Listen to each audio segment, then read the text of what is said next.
നാളെ തീരുമാനിക്കപ്പെടുന്ന വിധിയാണ്. നമുക്കത് കേസിന്റെ മെറിറ്റിന് അപ്പുറത്തേക്ക് ഏത് തരത്തിൽ ഇത് കാണുന്നു, ഇതിനെക്കുറിച്ച് ഈ മണിക്കൂറുകൾ എങ്ങനെ വിലയിരുത്തപ്പെടുന്നു നിയമവൃത്തങ്ങളിൽ നിന്ന് എന്ന് കൂടിയുള്ള വിഷയമുണ്ട്. സംവിധായകൻ ശാന്തിവിള ദിനേശ് നമുക്കൊപ്പം ടെലിഫോണിൽ. ശ്രീ ശാന്തിവിള ദിനേശ്, എല്ലാ കാലത്തും ദിലീപിന് വേണ്ടി മാധ്യമങ്ങളിൽ വാദിച്ചിരുന്ന ഒരാൾ കൂടിയാണ് താങ്കൾ. ഇനിയിപ്പോൾ അല്പം മണിക്കൂറുകൾ മാത്രമാണ് ആ നിർണായകമായിട്ടുള്ള വിധിയുള്ളത്. ഈ പുറത്ത് ഇപ്പോഴും വരുന്നത് ദിലീപ് ഈ സംഭവത്തിന് ശേഷം മുഖ്യമന്ത്രിക്ക് വരെ മെസ്സേജ് അയച്ചു എന്നതടക്കമുള്ള തെളിവുകൾ പുറത്തേക്ക് വരുന്നു. അങ്ങനെ തെളിവുകൾ അന്വേഷണ സംഘം ഈ സമയത്ത് പോലും സമർപ്പിച്ചു എന്ന തരത്തിലുള്ള വിവരങ്ങളൊക്കെ വരുന്ന ഒരു സാഹചര്യമാണ്. ഇപ്പോഴും താങ്കൾ വിശ്വസിക്കുകയാണോ ദിലീപ് നിരപരാധിയാണ്, ഏതെങ്കിലും തരത്തിലുള്ള ഒരു ശിക്ഷയ്ക്ക് അർഹനല്ല എന്ന് താങ്കൾ ഇപ്പോഴും വിശ്വസിക്കുന്നു? അതെ, ഒന്നാമത്തെ പ്രശ്നം, ഞാൻ ജീവിതത്തിൽ ചില പ്രിൻസിപ്പിൾ വേണമെന്നുള്ള വിശ്വാസമുള്ള ഒരാളാണ്. അതുകൊണ്ട് തന്നെ ഒരു നൊട്ടോറിയസ് ക്രിമിനലുമായിട്ട് ഞാൻ ചങ്ങാത്തം കൂടില്ല. രണ്ട്, എന്താ പറയാ, മഞ്ജു വാര്യരും ദിലീപും കൂടി ജീവിച്ച ബെഡ്റൂമിൽ ദാമ്പത്യ വിജയമില്ലായിരുന്നു എന്ന് പറഞ്ഞ ഒരു പത്രപ്രവർത്തകൻ ഈ കേരളത്തിലുണ്ട്. അവരുടെ ദാമ്പത്യ ജീവിതം സുഗമമായിരുന്നില്ല, കാരണം ബെഡ്റൂമിൽ ഇയാൾ ഒരു പരാജയമായിരുന്നു എന്ന് പറഞ്ഞ പത്രപ്രവർത്തനമുണ്ട്.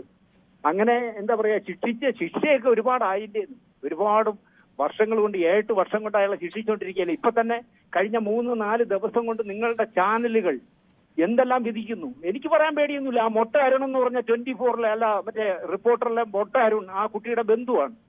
നിങ്ങൾ മനസ്സിലാക്കേണ്ട, എന്റെ സിനിമയിലെ നായികയായിരുന്നു ആ കുട്ടി. അവൾ എന്റെ ഒരു നല്ല അനിയത്തി കുട്ടി എന്ന് മാത്രമല്ല, അവളുടെ അച്ഛൻ 35 വർഷത്തെ എന്റെ സുഹൃത്തായിരുന്നു. പക്ഷേ ഈ മൊട്ട അരുണിനെ പോലെയൊക്കെയുള്ള പത്രപ്രവർത്തകന്മാർ കാണിക്കുന്ന ചെറ്റതരം ഉണ്ടല്ലോ, അതായത് ഇയാളെ തൂക്കിക്കൊല്ലണം, അയാള് ബാക്കി പൾസർ അടക്കമുള്ള മഹാത്മാഗാന്ധിയുടെ ശിഷ്യന്മാരെല്ലാരും രക്ഷപ്പെട്ടാലും കുഴപ്പമില്ല, പക്ഷെ ദിലീപിനെ എങ്ങനെ തകർക്കാമെന്ന് ആലോചിക്കുന്ന ഒരു വലിയ ടീം പത്രപ്രവർത്തന രംഗത്തും സിനിമാ രംഗത്തും ഉണ്ട്. അവരുടെ നെഞ്ചിലെ ഇറങ്ങണമെങ്കിൽ ഇയാളെ തൂക്കിക്കൊല്ലണം. അതാണ് പ്രശ്നം. നാളെ എന്തെല്ലാം ഇനി പറയാൻ പോണെന്ന് നോക്കിക്കോളൂ. ഇപ്പൊ തന്നെ ഞാൻ അറിഞ്ഞത് ശരിയാണോ എന്ന് പറഞ്ഞിട്ട് ഏതോ ഒരു മണ്ടൻ ഹൈക്കോടതി പോയി ഒരു പേപ്പർ എന്തോ കൊടുക്കാൻ ശ്രമിച്ചു എന്ന് പറയുന്നു. മറ്റന്നാൾ ഇലക്ഷനാണ്, നാളെ വിധി പ്രഖ്യാപിക്കരുത്. കാരണം അപ്പൊ അവന് തന്നെ അറിയാം മറ്റന്നാൾ ഇലക്ഷൻ ഇത് ബാധിക്കും. കാരണം നാളെ ഇയാളെ വെറുതെ വിടുമ്പോ അത് വലിയ ദോഷം ചെയ്യും പാർട്ടിക്കെന്ന് കമ്മ്യൂണിസ്റ്റുകാർക്ക് അറിയാമായിരിക്കും. ഞാനൊരു കമ്മ്യൂണിസ്റ്റുകാരനാണ്, പക്ഷെ എനിക്കതൊന്നും അറിയേണ്ട കാര്യമില്ല. ഞാൻ പറയുന്നത് സത്യം ജയിക്കട്ടെ. ആ കുട്ടിക്ക് എന്തെങ്കിലും അങ്ങനെ പീഡനം ഉണ്ടായിട്ടുണ്ടെങ്കിൽ അതിന് കൃത്യമായി ചെയ്തവന്മാർക്ക് കൊടുക്കട്ടെ. ഇപ്പൊ 6 പേരെ അറസ്റ്റ് ചെയ്ത ശേഷം കേരളത്തിന്റെ മുഖ്യമന്ത്രി പറഞ്ഞ അങ്ങനെ വിടുവാ പറയുന്ന ആളല്ല പിണറായി വിജയൻ. അദ്ദേഹം പറഞ്ഞാണ് ഈ കേസുമായി ബന്ധപ്പെട്ട മുഴുവൻ ആളുകളെയും അറസ്റ്റ് ചെയ്തു എന്ന് പറഞ്ഞ അതേ മുഖ്യമന്ത്രി അതേ വാഗൊണ്ട് പറയേണ്ടി വന്നു, ആ ഒരു സിനിമാ നടനെ ഇങ്ങനെ ഒരു കേസിൽ അറസ്റ്റ് ചെയ്യാൻ ചങ്കുറ്റം കാണിച്ച ഒരാളെ ഉള്ളൂ, അത് ഞാനാണെന്ന്. ഇത് ഒരു അന്വേഷണ ഉദ്യോഗസ്ഥയുടെ കയ്യിൽ പെട്ടുപോയതാണ് ദിലീപിന് പറ്റിയ ഏറ്റവും വലിയ ദൗർഭാഗ്യം. കാരണം എല്ലാ തെളിവുകളും ഉണ്ട് സാറേ. ഞാൻ അറസ്റ്റ് ചെയ്തോട്ടോ എന്ന് ചോദിച്ചാൽ ഒരു മുഖ്യമന്ത്രിക്ക് അറസ്റ്റ് ചെയ്യരുത് എന്ന് പറയാൻ പറ്റില്ല. അവിടെയാണ് ദിലീപ് വീണുപോയത്. എന്നിട്ട് കഴിഞ്ഞ 8 വർഷം തെളിവ് അന്വേഷിച്ച് നടക്കുകയാണ് ദിലീപിനെതിരെ. എല്ലാ തെളിവും ഉണ്ടെന്ന് മുഖ്യമന്ത്രിയോട് പറഞ്ഞതാണ്. അതുകൊണ്ടാണ് ആ പെണ്ണുമ്പിള്ള അവസാനം എത്ര വെള്ളം ടാങ്കറിൽ നിറയ്ക്കുന്നു എന്ന് അന്വേഷിച്ച് പെൻഷനാ വേണ്ടി വന്നത്. അല്ലെങ്കിൽ കേരളത്തിലെ ഒരു DGP ആയി എന്താ പറയാ നമ്മുടെ ക്രമസമാധാന പാലനമൊക്കെ നടത്തി പെൻഷനാവേണ്ട സ്ത്രീ ആയിരുന്നു. പക്ഷെ ജീവിതം യൂണിഫോം ഇട്ടുകൊണ്ട് എന്തെല്ലാം കാണിക്കാൻ പാടില്ല അതൊക്കെ കാണിച്ചിരുന്ന ഒരു സ്ത്രീയാണല്ലോ ഈ കേസ് അന്വേഷിച്ചത്. അപ്പൊ ഇങ്ങനെയൊക്കെ സംഭവിക്കും. പക്ഷെ വേറൊരു ചെറുപ്പക്കാരനോട് ഇങ്ങനെ ചെയ്യരുത്. സിനിമയിൽ ഒരുപാട് ശ്രീ ശാന്തിവിള ദിനേശ്, എന്തായാലും വിധി വരുന്നത് കൊണ്ട് മുൻവിധികളൊന്നും ഇതിനകത്ത് വേണമെന്നില്ല. പക്ഷെ അപ്പോഴും ഈ 8 വർഷം എന്തുകൊണ്ട് വൈകി എന്നുള്ള ചോദ്യത്തിന് വളരെ സധൈര്യം ഒരു അന്വേഷണത്തെ നേരിടുന്ന ഒരു ദിലീപിനെ അല്ല കേരളം കണ്ടത്. തുടരന്വേഷണം പോലും തടസ്സപ്പെടുത്തിക്കൊണ്ട് എത്ര ഹർജി, 90ഓളം ഹർജി നൽകിക്കൊണ്ട് ദിലീപ് ഈ കേസ് നീട്ടിക്കൊണ്ടുപോയില്ലേ? താങ്കൾ കൂടെ വിധിക്കുന്നേ. കാരണം അയാൾക്ക് പറയാനുള്ള ഒരു കാര്യം പറയണ്ട, നിങ്ങളങ്ങ് വിധിച്ചാൽ മതി. പത്രക്കാരെല്ലാം കൂടെ അങ്ങ് വിധിക്കുന്നേ. അയാളൊരു പെണ്ണുപിടിയനാണ്. നിങ്ങൾ മനസ്സിലാക്കേണ്ടത്, അയാള് ഈ കേസിൽ പെടുന്നതിന് മുമ്പ് വരെ ഒരു സാധാരണ തെറ്റി കേസിലെ പ്രതിയായിരുന്ന ആളല്ല അയാൾ. നിങ്ങളെന്താ അതൊക്കെ മനസ്സിലാക്കാത്തെ?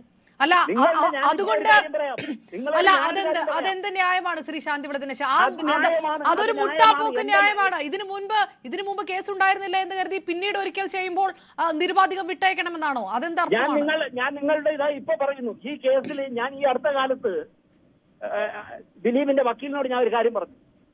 സിനിമാസ് വിറ്റിട്ടായാലും ശരി, ഈ കേസിന്റെ വിധി വന്നു കഴിഞ്ഞാൽ ഒരു 10 പേരുടെ പേരിലെങ്കിലും മാനനഷ്ട കേസ് ഫയൽ ചെയ്യണമെന്ന്. കാരണം ഇതിലെ 2 സ്ത്രീകളുടെ, മലയാള സിനിമയിലുള്ള 2 പ്രഗത്ഭരായ 2 നടികളുടെ പാസ്പോർട്ട് പരിശോധിച്ചാൽ മതി ഈ കേസ് തെളിയിക്കാൻ പറ്റും ആരാണ് ഇതിന്റെ പിന്നിൽ കളിച്ചതെന്ന്.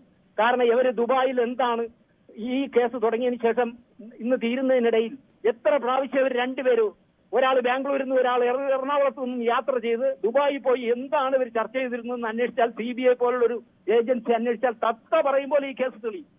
നിങ്ങൾക്ക് ഇതൊക്കെ അറിയാം. നിങ്ങളൊക്കെ പക്ഷേ ഈ ദിലീപിനെ എങ്ങനെയെങ്കിലും തീക്കാൻ പറ്റുമെന്ന് ആലോചിക്കുന്ന ടീമുകളായതുകൊണ്ട് നിങ്ങൾക്ക് അത് മനസ്സിലാവില്ല. ശരി, ശ്രീ ശാന്തിവിള ദിനേശ്, താങ്കൾ പറയുന്നത് പോലെ ഇനിയിപ്പോൾ ദിലീപിന് അനുകൂലമായിട്ടാണ് ഈ വിധി വരുന്നത് എന്ന് കരുതുക.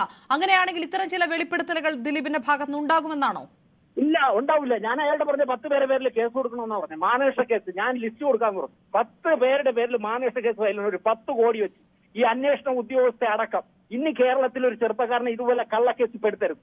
അത്രേ ഉള്ളൂ. തിരിച്ചാണ് സംഭവിക്കുന്നതെങ്കിൽ ശാന്തിവിള ദിനേശ് എന്നൊരു സംവിധായകൻ ഈ ഇത്രയും വർഷം ഈ ന്യായീകരിച്ചത് മുഴുവൻ തിരുത്തേണ്ടി വരില്ലേ, പശ്ചാത്തപിക്കേണ്ടി വരില്ലേ മാധ്യമങ്ങൾക്ക് മുന്നിൽ? അതുണ്ടാകും. മലന്ന് പറക്കണം. കാക്കേട്ടല്ല, കാക്ക. അത് മലന്ന് പറക്കണം. ഈ ഈ ഈ കേസിന്റെ ഇന്ന് വരെ തെളിവന്വേഷിച്ച് നടക്കുക. എങ്ങനെ പിന്നെ അയാളെ ശിക്ഷിക്കും? ഒരു തെളിവ് വേണ്ടേ അയാളെ ശിക്ഷിക്കാൻ?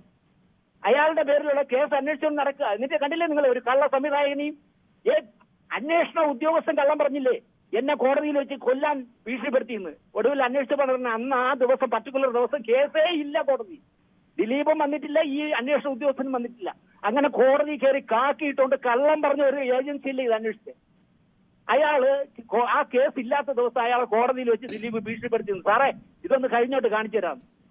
ഇങ്ങനെ എന്തെല്ലാം പറയാമോ? ഇവിടെ കേരളത്തിൽ കഴിഞ്ഞ 8 വർഷത്തിനിടയിൽ ആരെല്ലാം ചത്തോ അവരെ എല്ലാം ദിലീപ് കൊന്നെന്ന് ഇവിടെ എത്ര മഹാമാരി നിങ്ങളുടെ ചാനലുകളിൽ വന്നിരുന്നു പറഞ്ഞു. ശ്രീ ശാന്തിവിള ദിനേശ്, ബാക്കി എന്തും താങ്കൾ വേണമെങ്കിൽ നിശ്ചയിച്ചോളൂ. സൈബർ ഇടങ്ങളിൽ ഉണ്ടായിട്ടുള്ള ആക്രമണങ്ങൾ, ഏട്ടൻ പാവാട ടീമിന്റെ അഴിഞ്ഞാട്ടമൊക്കെ നാട്ടുകാരൊക്കെ കണ്ടതല്ലേ? അതിലൊക്കെ വ്യക്തമായിട്ടുള്ള തെളിവുണ്ടല്ലോ. ബാക്കി എന്ത് നിഷേധിച്ചാലും എനിക്ക് ഒരാളിന്റെ പാവാട എനിക്ക് അറിഞ്ഞൂടാ. നിങ്ങൾ പറയുന്ന പാവാടയൊന്നും എനിക്ക് അറിഞ്ഞൂടാ. ഞാൻ അതൊന്നും അന്വേഷിച്ചു പോണ ആളല്ല. ആ പാവാടയൊക്കെ നിങ്ങൾ വാങ്ങിക്കൊണ്ടിരുന്നത്. അതായത് ഏതെങ്കിലും തരത്തിൽ മറിച്ചൊരു വിധി കോടതിയിൽ നിന്നുണ്ടാകുമെന്ന് ശ്രീ ശാന്തിവിള ദിനേശ് കരുതുന്നില്ല. കാക്ക മലന്ന് പറക്കും. കാക്ക മലന്ന് പറക്കുമെന്ന്.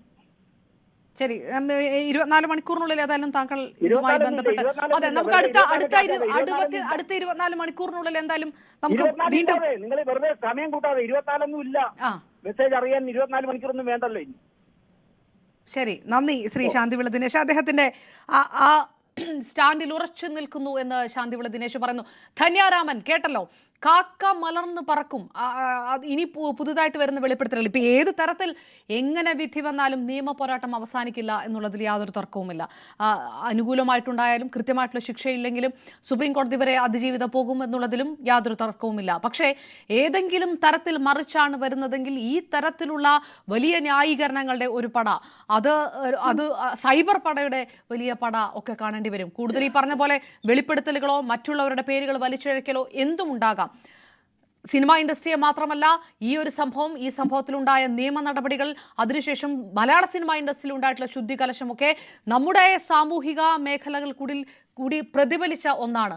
അതുകൊണ്ട് സിനിമ ഇൻഡസ്ട്രിയിൽ നിന്ന് മാറി നിൽക്കുന്നവരെ സംബന്ധിച്ചിടത്തോളം വളരെ നിർണായകമായിട്ടുള്ള ധന്യെ പോലെ അങ്ങനെ ഒരു വനിതാ ആക്ടിവിസ്റ്റ് പോലും അത്രയധികം ഉറ്റുനോക്കുന്ന ഒരു കേസ് കൂടിയാകുന്നത് അതുകൊണ്ടാണ്. ഏത് തരത്തിലാണ് ശാന്തിവിള ദിനേശും നേരത്തെ ശ്രീ ജോസ് തോമസും പ്രകടമാക്കുന്ന ആ ഒരു പ്രതീക്ഷയുണ്ടല്ലോ, അതിനെങ്ങനെയാണ് കാണുന്നത്?